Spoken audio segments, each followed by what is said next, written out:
All right, it is time for some low-carb chicken. And what I have here today is a creamy chicken casserole. Casseroles are great to have. It's a great family meal, and if it's not many of you in the house, you've got leftovers. So this one's real easy to make, and it comes from a cookbook that I'll post a review that I did on this below the video. I did a review on my website, but this is the Ketogenic Cookbook, and it's by Jimmy Moore and Maria Emmerich. And it comes straight from there. And this book is all about eating high-fat, low-carb foods. There are many recipes in here. It's a pretty thick book. I've tried quite a few of them. They are delicious. I made a few little tweaks to each recipe. But other than that, this one, the only tweak I really made was I added some mushrooms because I had them and I just felt like having mushrooms in my little casserole. But it's a book that you definitely want to check out. Again, I'm going to post the review down below the video along with the recipe too. But this dish, easy to make. It's real simple. So let's go ahead and get started. All right, let's get the chicken ready for the casserole. I'm using chicken thighs, skinless. So I've already washed them. I've cleaned them up a little bit. I'm leaving some of the fat on because fat's healthy, and these are skinless. So just keep that in mind. However, what I'm going to do with the chicken before I actually put it in the oven is I'm going to brine it. And a brining solution just helps the chicken absorb moisture from the brining solution, which is just warm water and sea salt. That's all it is. The chicken's just going to sit in it for about 15 minutes. I'm going to then take it out and then I'll get it into my pan. But let's start the brining right now. So I got some sea salt right there. Now what I'm going to do is I'm going to go over to my sink. I'm just going to run it to get a nice warm flow, not too hot. Again, I'm not cooking the chicken in it. I just want it to absorb the flavors. So I'm going to go ahead and do that right now. All right, I've already started. The water is warm. You want to make sure you don't have to fill the whole bowl up with water. You just want to make sure the chicken is submerged in it. So I'm doing that right now. And what I have here, the recipe is about 3/4 pounds of chicken. So I probably would have done this a little differently, but I had 2.5 pounds of chicken. So I'm making enough chicken for the recipe as well as for chicken that we're going to use later on in the week. So this is going to brine for 15 minutes. It's going to absorb all the tasty water. And then what I'm going to do next is I'm going to get this out of the way. I have to sterilize my workstation because I'm using raw chicken. And let's face it, you don't want anything else coming in contact with raw chicken than what actually has to be. And then I'm going to get my baking ready to go with the flavors I'm going to use with the chicken. The chicken is brining. What I'm going to do now is get all the ingredients ready for what I am going to use to flavor the chicken with. And what I've got here is I've got some fresh thyme, a couple of sprigs, some rosemary, and sage. So we're going to be using that with the chicken. I'm also going to be using lemon, some slices of onion, and the butter basically is going to oil the pan as well as flavor the chicken as well. So I'm going to be cooking in it. That's my oil of choice. You can certainly use duck fat. You can use ghee. If you prefer, even lard, is provided it's the tasteless lard, not the one that tastes like bacon, although that would be really good. But anyway, what I'm going to do is just go ahead. I'm going to slice up my onion. And what I'm going to do is I'm going to quarter the onion essentially. I'm sorry, lemon, not an onion. I've already chopped my lemon. It's got some seeds in it, but I'm not worried about it. And then I quartered it and I'm going to cut it again. So I got 8 pieces. And what I'm going to do is, even though I have a lot of chicken, I'm going to sort of just position the lemon wedges in between all the chicken. So what I'm going to do with the butter, that's the next step, is I'm going to go ahead and I'm going to melt the butter. The idea is I'm going to coat the chicken with it. I don't want it sticking to my pan. But my hope is I won't have to worry about that. I got a new pan this weekend. It was on sale. I rarely get Le Cuisart, but I did here. This was sort of a purchase of desperation. Thankfully, they were on sale. My big glass casserole dish, I believe you may have seen it in my hamburger casserole video. It just decided to shatter on me over the weekend. Not great. Yeah. I was a little bit crushed by it. I had that thing for I don't know how long. So it was time to go out. I had to get a new casserole dish because I didn't have any. So I got this one. It's a little bit smaller, but the chicken should be able to fit in it. I'll get it to work. But I'm curious to see how this is. Unlike Cuisinart obviously makes a lot of enameled cast iron. This is a clay one, so I haven't really cooked in clay, but it is enameled, so I'm expecting the same type of result. So what I'm going to do now, I've got everything cut up. I'm going to preheat the oven to 375, and in about 5 minutes, I get to start working with the chicken. All right, I got my butter melted. My oven is at the right temperature. The chicken is out of the brine. I lightly patted it dry with a paper towel. I've got my delicious flavoring all set up. One of the things that I did is I decided to take the lemon and I just cut out the little pith part and all of the seeds and all of the little slices, so I don't end up having to pick out seeds later on. So it just makes it a lot easier than doing that. I've chopped up my little sage. I've also cut in half the thyme sprigs just because, and then we're gonna work on this in just a little bit. But what I'm gonna do right now with the melted butter, while it still stays melted, I'm just gonna take 2 tablespoons. I'm just gonna spread it around. Just spread it around. We're going to use all of the butter in here on top of everything. But what I'm going to do is, part of it is just to make sure. I know this is supposed to be nonstick, but you know, you never know. So I'm going to use one of these chickens and I'm just going to rub it all around because, you know, I like touching chicken more than I have to. What I'm going to do is go ahead and I'm going to add the chicken. These are going to be, you know, sort of all over the place. This piece is a little bit smaller than I would prefer as far as the cookware. That's okay. You know, I'll make it work. You know, I know everyone, the perfect cooking always say, oh, don't have anything touching. It's going to touch. It's going to touch a lot because, you know, chicken likes to touch. So I'm just going to go ahead and squish it. Then that's the lovely thing of having boneless chicken thighs is it gets squished. Oh, just going to go around. Oh, now it's like a little puzzle and I can play with it. That's awesome. Anyway, I've got that going. What I'm going to do now is I'm going to take my chicken stained hands and I'm going to go ahead and just get that lovely butter all over the chicken. Normally, if this was a pound of chicken, I probably would just use a tablespoon of butter, but this is a 2.5 pounds, so I use about 4 tablespoons, or as the English like to say, just 4 knobs of butter. I think a knob is a tablespoon, but I just like the word knob. It's just fun. So I have the chicken in the butter. I'm going to spread this around a little bit. Now what I'm going to do is just start stacking all of my flavor onto it. So I got just putting it around because it's just going to cook and just release its juices and just be just amazingly awesome. I'm going to go ahead and actually I'm going to put my spices or my seasonings on top. I use fresh because when you don't use fresh, when you use the stuff that you buy in the jars at the grocery store, there's a lot more carbs in them. Seasonings do have carbs. Spices, herbs, they all have carbs. When you use fresh, significantly less because it's not as concentrated. Just so you know. Just, you know, the more you know, as they like to say. Anyway, what I'm doing with my rosemary, I'm just cutting them off from the main stalk and I'm just sort of sprinkling it around, again, to get that rosemary flavor on the chicken. Like I said, you know, if I was making this dish just with just enough chicken, I probably wouldn't. I don't even know if I would bother with these seasonings. Because like I said, you use any chicken that you get your paws on. It's a wonderful dish. It basically is a leftover chicken dish. That's what it is. I'm going to go ahead and put in my thyme. And now I'm going to put in the onions. Again, this is just to add flavor. None of these ingredients are going to go in with the casserole dish other than the chicken. Their essence will be in the casserole.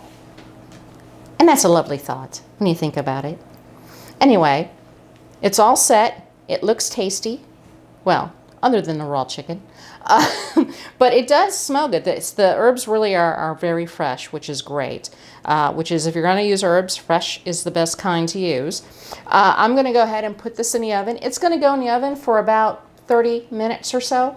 I want to make sure it doesn't burn up. But the wonderful thing about this is that I'm going to take about 3/4 pound out of cooked meat out. The rest, with the onions and the lemons and the herbs, are going to go in the fridge. And my husband and I will use this for lunch. And I'll chop up the chicken and put it over salad, as a salad my salad protein. So it's a wonderful flavor to have, and just with an olive oil and vinegar salad dressing, it's just going to be yummy. So anyway, I'm going to get this in the oven now and then clean up my area, because again, chicken was out here, so I have to sanitize. But I'm going to clean up the area, and then I'm going to start working on this sauce for my recipe. All right, the chicken is about to be out. I did a little work at the stove, which is I cooked 8 strips of bacon. Bacon, of course, bacon.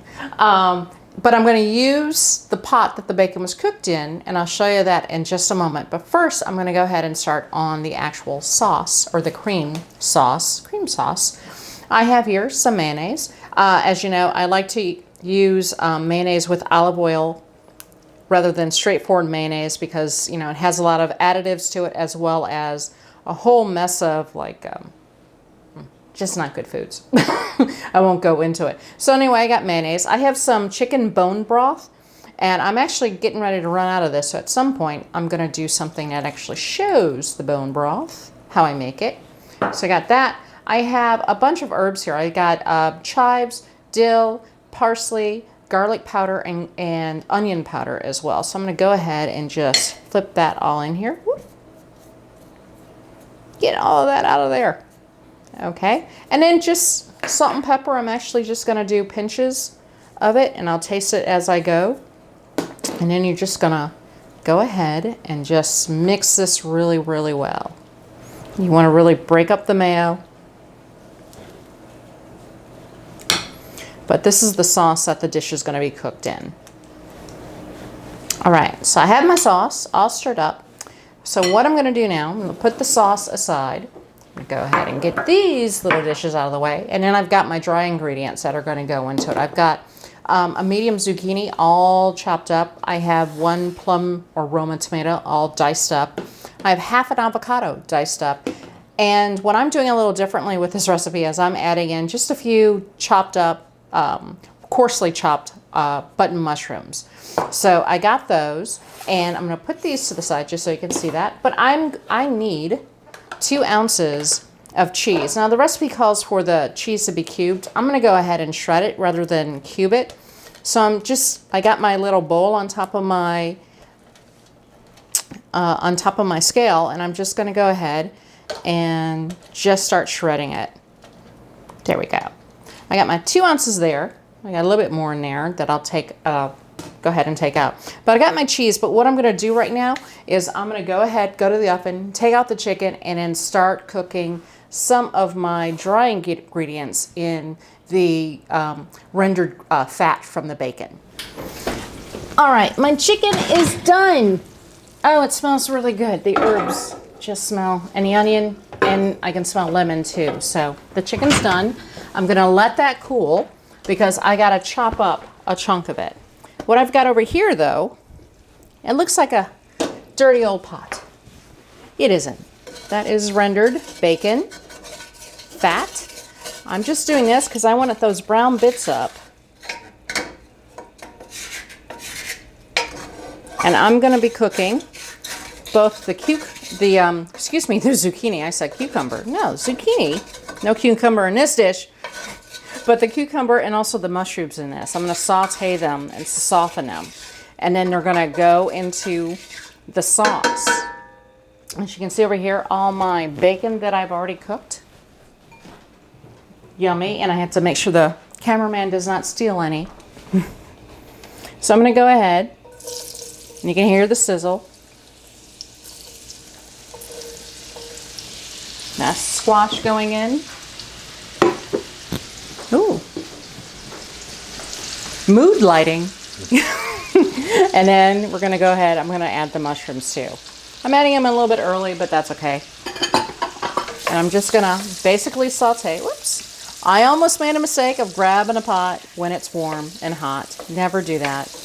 But just so you know, the pan I'm using, it's a new pan that I got when I was getting my casserole dish. Like I said, they had a sale where I went for Le Cuisart, and I got a saute dish because I've been sorely lacking this. I've been making do with very odd pots and pans. to try to do some sauteing. So I got this. What I love about it, it can go in the oven. And it is going to go in the oven because the whole chicken dish is going to go in here when I cook it. And it's going to go in the oven and cook. That is awesome. The herbs really pop. The lemon flavor, it's a lemon butter chicken is basically what this came out to be, and it tastes so good. So what I'm going to do now, I have all my dry ingredients. I've let the zucchini and mushroom combo that was sauteing in the rendered bacon fat. It's cooled down somewhat. The chicken is cooled to the touch, which is great. So I'm going to go ahead now and give this a quick little stir, and I'm going to go ahead and add my chicken to it. So we're just basically starting to put together the recipe. Just add in, and again, this is not a full pound that I'm putting in. I'm putting in 3/4 pounds into this dish. Let's just go ahead and get that in there. And you just chop it up like I did, pretty finely. So I'm just going to splash it around. The sauce, by the way, just so you know, the bacon and bone broth and bacon on the brain. The chicken bone broth and with all the herbs in there tastes a little bit like a ranch dressing. So that's just so you know what it tastes like, at least to me. I'm going to go ahead. Let's add the bacon. Bacon. It's I think I said before, 8 strips of bacon. We're going to add half of an avocado. So go ahead and add all that in there. I have 1 plum or Roma tomato, depending where you're at, what they call them. It's the same thing. I'm going to go ahead and add the zucchini and mushroom. Oh, it's still smoking. I'm going to go ahead and stir it a little bit. Let the cool sauce sort of coat everything before I add the cheese, before I stir the cheese in. Don't want the cheese to start melting right away. Just so you know, I have the oven now. Remember, I cooked the chicken at 375. I'm going to cook this dish at 350 just for 20 minutes. It's just to heat everything up and let the flavors sort of meld together. Oh, it looks so good. And then I'm going to add cheese. Because, you know, cheese and bacon. It's hard to go wrong with cheese and bacon in a dish. But you just toss the bacon, the bacon on the brain again. You toss the cheese in, you just mix it all around. And this is one of the reasons why you want the chicken and the zucchini dish, the sauteed zucchini, chilled a little bit. Now there's a clump of cheese right there. Because you don't want to start the cheese will start melting a little bit since it's a little warm, but not terribly. What I'm going to do now is my little saute dish, which goes in the oven, I put a little bit of duck fat in there just to coat the bottom so it doesn't stick terribly. What I'm going to do is go ahead and put this all in there, and then it's going to go in the oven for 20 minutes, and then we're going to have deliciousness. Yay! All right, the creamy casserole is out of the oven. I added 2 diced or chopped up, sliced up eggs to it. That's what the recipe calls for. And, you know, when you slice it up, the thing is with an egg, you know, it's not always perfect, but you try to do your best. But it smells delicious. It looks lovely. This serves about 6 to 8 people. Probably closer to 6, but oh my goodness, it just looks delicious. My husband wants to dive into it right now. I am trying to keep him from doing that. But it's really easy to make. It is a lot of work, and there are definitely some dishes in the sink because of it. But again, one of the keys to this, to making it a quicker dish, is having the chicken done ahead of time. That saves you so much time. You don't have to worry about cooking a chicken ahead of time. That saves you at least 45 minutes. Trust me. But otherwise, if you enjoy this video, go ahead and hit the like button, subscribe, share with your friends, and let me know what types of chicken dishes you would like to try to make low carb or that you eat that are low carb. Just pop them on down in the comments box. That would be great. And until then, I'm gonna enjoy my dinner tonight, and I'll see you later.